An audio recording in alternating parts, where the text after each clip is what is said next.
Bienvenidos todos a esta lección divina para el quinto domingo de Pascua del 10 de mayo 2020. Así que vamos a estar con ustedes en el día de hoy. Les habla el Padre Alejandro López Cardinale, párroco de St. Benedict en Somerville. Ah, Vamos a tomar materiales de eh, predicación dominicos de la página web de dominicos.org. Vamos a tomar materiales de eh, Fathers and Brothers Maryknoll, maryknoll.org también. Vamos a tomar alguna idea del Papa Francisco y vamos a tratar de meternos en la palabra de Dios en el día de hoy. Por eso vamos a invocar la presencia del Espíritu, vamos a invocar a ese Espíritu que viene a nosotros siempre, hoy y siempre, y que de una u otra manera eh, se nos hace no solo presente en el día de hoy, sino en todos los días. Así que si ustedes me ven que estoy acá moviendo papeles, es que estoy tratando de buscar mis notas. Vamos a invocar esa presencia del Espíritu en medio nuestro. En el nombre del Padre, del Hijo, del Espíritu Santo. Amén. Cristo ha resucitado. Aleluya. Verdaderamente ha resucitado. Aleluya. Ven, Espíritu Santo, llena los corazones de tus fieles y enciende en ellos el fuego de tu amor. Envía tu Espíritu Creador y renueva la faz de la tierra. Oh Dios, que has iluminado los corazones de tus hijos con la luz del Espíritu Santo, haznos dóciles a sus inspiraciones para gustar siempre el bien y gozar de sus divinos consuelos. Amén. Vamos ahora a hacer la lectura de las tres lecturas de este domingo quinto de Pascua del 2020. Luego que hagamos las tres lecturas, vamos a tratar entonces de explorar qué es lo que nos dicen las lecturas en esta semana. Tomado del libro de Hechos de los Apóstoles, capítulo 6, versículos 1 al 7. En aquellos días, como aumentaba mucho el número de los discípulos, hubo ciertas quejas de los judíos griegos contra los hebreos de que no se atendía bien a sus viudas en el servicio de caridad de todos los días. Los 12 convocaron entonces a la multitud de los discípulos y les dijeron: No es justo que dejando el ministerio de la palabra de Dios, nos dediquemos a administrar los bienes.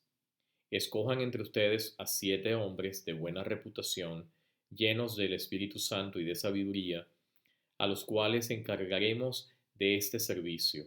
Nosotros nos dedicaremos a la oración y al servicio de la palabra.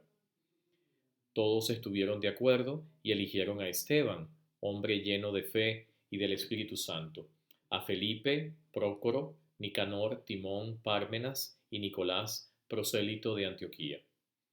Se los presentaron a los apóstoles y estos, después de haber orado, les impusieron las manos. Mientras tanto, la palabra de Dios iba cundiendo.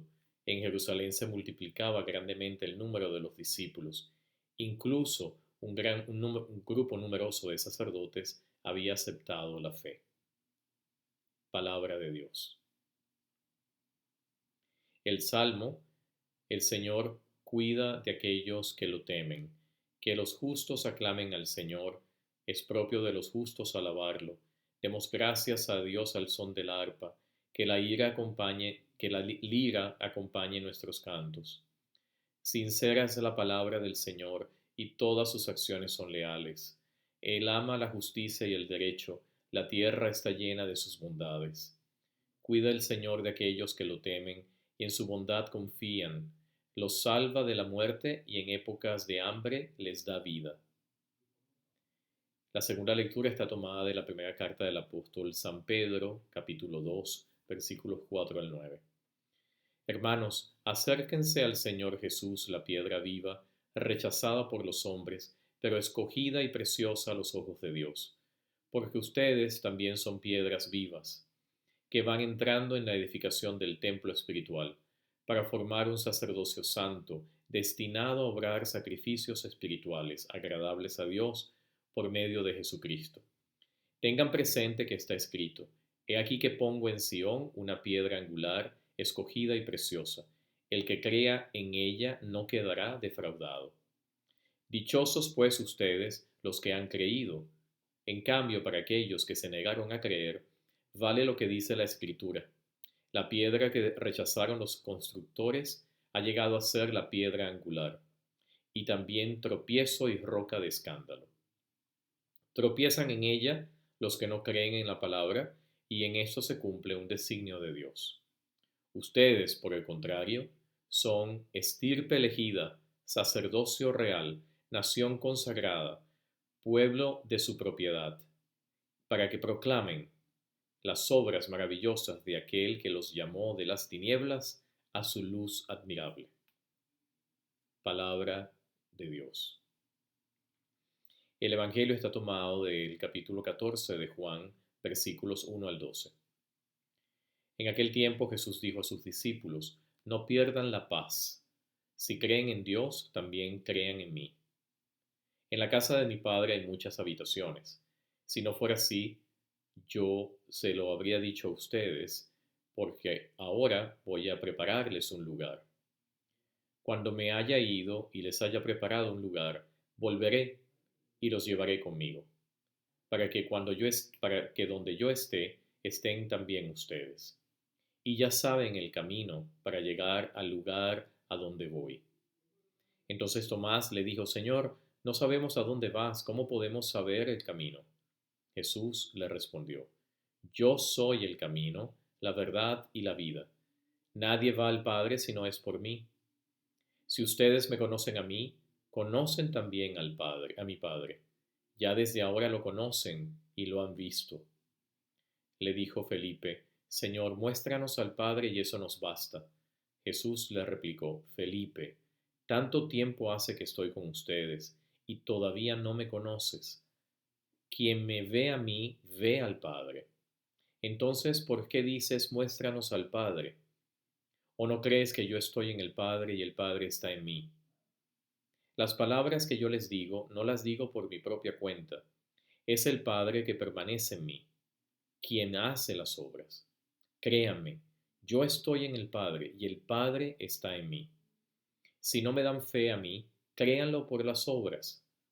Yo les aseguro, el que cree en mí hará las obras que yo hago y las hará aún mayores, porque yo me voy al Padre. Palabra del Señor.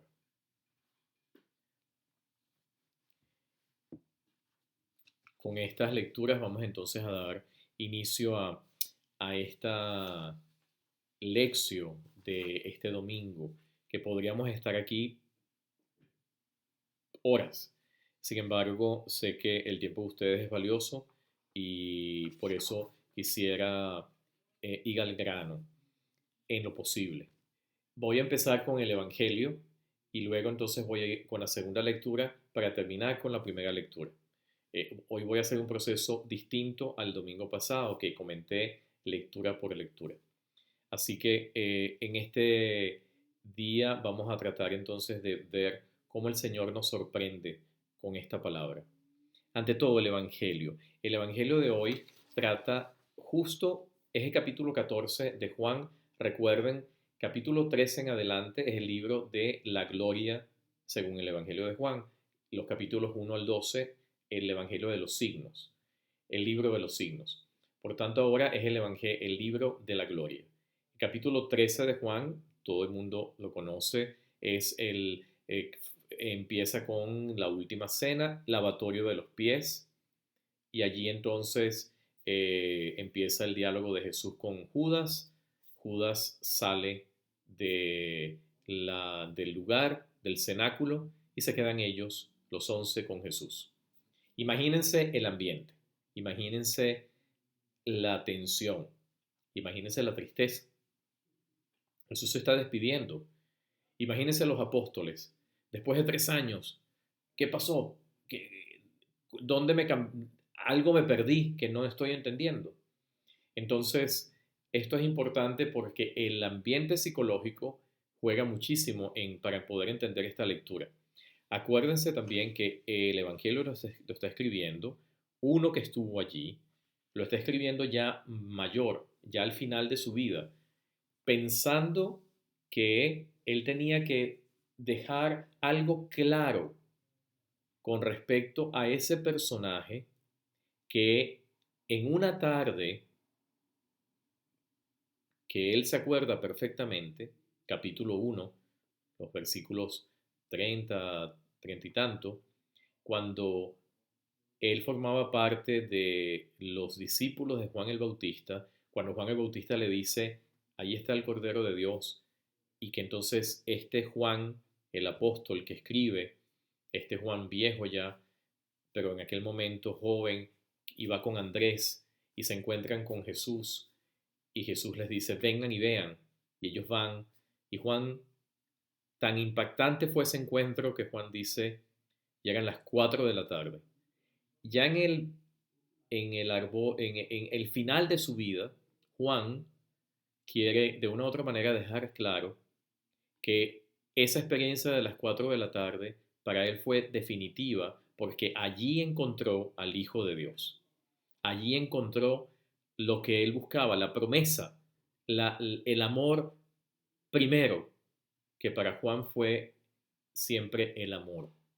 Y por tanto, esto es importante que tengamos claro esta idea, pues el Evangelio de hoy habla precisamente en ese ambiente. Jesús se está despidiendo, los apóstoles están sorprendidos. ¿Y ahora qué? Se acabó todo. Fíjense cómo funciona Jesús. Jesús en vez de compadecerse él mismo, en vez de decir, bueno, tómenme en cuenta, ahora yo soy el que les pide, ¿no? Él de una u otra manera les da apoyo, les da consuelo. Y empieza el Evangelio diciendo, no tengan miedo, no tengan miedo, confíen en mí. El Papa Francisco, ante este Evangelio, él anotaba una idea bellísima. Hablaba sobre los consuelos, eso fue el viernes, porque el Evangelio de hoy fue el mismo Evangelio del viernes de esta semana, de la semana que concluyó ayer. Entonces, el Papa Francisco hablaba sobre los consuelos y la clase de consuelo que Jesús da. Un consuelo de cercanía. Es decir, Jesús se hace cercano al discípulo, les dice, aquí estoy con ustedes. Y no solo estoy con ustedes, voy a prepararles algo y después vengo a buscarlos. Cercanía. Luego es no solo consuelo en la cercanía, sino consuelo en que Él es la verdad. Y la verdad aquí no es una idea. Estamos acostumbrados a el elemento de verdad como una idea, pues somos greco-romanos, somos de la cultura greco-romana, perdón, y tenemos mucho de Aristóteles y de Platón en nuestra mente y pensamos que la idea, que la verdad es una idea. Emet en hebreo no es una idea. Verdad, emet, no es una idea. Emet en hebreo es una realidad, es algo que se da, algo concreto, algo que se realiza, algo que se hace, algo que se lleva a la práctica. Es decir, verdad es un verbo y ese verbo nos ayuda a entender entonces que Jesús es ese camino, que Jesús es eso que se hace, eso que se realiza, eso que se lleva a la práctica. Y ese es el tipo de consuelo que Jesús le da también a ellos. Y el otro consuelo es el consuelo de esperanza. Si me ven a mí, ven al Padre. Y por tanto, lo que ustedes hagan serán obras mayores de lo que yo hice. No se, es absolutamente fuera de lo, lo que uno puede esperar. Es lo que se llama no donarse completo, sino donarse y sobrepasarse en esa donación. Es desbordarse en esa donación. O sea, Jesús se desborda, es la total oblación del amor que se da por ellos. Y no solo por ellos, los discípulos, por ti y por mí. Se da por todos nosotros. Con esto, con esta idea, este frame, este marco del Evangelio, vamos a la segunda lectura de hoy. La segunda lectura en la carta del apóstol Pablo, del apóstol Pedro, en la primera carta del apóstol Pedro, es una carta eminentemente para iniciar a los bautizados. Y de una u otra manera, ese es el espíritu con que se escribe. Eh, Teniendo esto claro, fíjense lo que nos dice la carta. La carta nos dice que nosotros somos nación consagrada, pueblo de Dios, somos piedras vivas. Este concepto, esto que está diciendo es, si vamos a la Constitución dogmática sobre la Iglesia, Lumen Gentium, del Vaticano II, es lo que en definitiva el Vaticano II dice que nosotros somos pueblo de Dios, el pueblo santo de Dios, santo y pecador, piedras vivas que forman parte de un armazón que van armándose una con otra, pero que todos somos nación consagrada, todos hemos sido llamados, todos hemos sido consagrados, todos hemos sido redimidos por la misericordia. Esto es totalmente novedoso, porque anteriormente en la mentalidad del pueblo judío, por las prácticas y por llevar la ley adelante, es que tú te justificabas. Aquí no. Aquí primero Dios te ama, Dios se desborda en misericordia, Dios conquista tu corazón, es decir, es la cercanía que hablaba Juan en su evangelio, es esa verdad, esa esperanza, se da. Y luego de eso, Él lo único que te pide es que respondas, sí o no. ¿No te parece algo absolutamente maravilloso esto? Vayamos a la primera lectura, porque la primera lectura nos va a dar entonces el encaje. La primera lectura habla sobre la creación de unos nuevos ministerios en una comunidad en donde se dan cuenta los griegos, los helénicos, que su gente no está bien atendida y se quejan con los hebreos. Hay un problema acá, no estamos atendidos. ¿Qué podemos hacer? Y vemos que los apóstoles están desbordados. ¿Qué hace la comunidad? En vez de ponerse a tirarse piedras uno con otro, en vez de discutir, no llegar a ningún acuerdo, ellos someten todo a la oración y descubren en la oración cómo el Espíritu responde a la necesidad sentida de una comunidad creando un ministerio nuevo. Ese ministerio nuevo no es solamente un ministerio administrativo, como se piensa que los diáconos solamente son dedicados a la administración. Ustedes verán que Esteban y Felipe predicaron abiertamente y no solo predicaron, predicaron con un éxito enorme. Por tanto, es un ministerio nuevo para situaciones nuevas, porque el Espíritu Santo suscita esos ministerios nuevos en situaciones nuevas. Con nuestra situación de la pandemia y de COVID y con todo lo que hemos pasado en estos meses. La iglesia necesita sentarse, orar profundamente y descubrir cuáles son los ministerios nuevos que el Espíritu Santo está suscitando para responder a las realidades nuevas que tenemos. Jesús nos dice hoy en el Evangelio, no tengamos miedo de esas nuevas realidades, de esos nuevos ministerios. ¿Cuáles serán? ¿Cómo serán? Los vamos a descubrir paulatinamente. Sí y solo sí, según la lectura, nos mantenemos como pueblo de Dios. Muchísimas gracias por estar aquí con nosotros en la parroquia San Benedict. Si no te has suscrito al canal, por favor, suscríbete y le pedimos al Señor que nos bendiga hoy y siempre. El Señor esté con ustedes y con tu espíritu. Y la bendición de Dios, que es Padre, Hijo y Espíritu Santo, descienda sobre ustedes y les acompañe siempre. Hasta luego.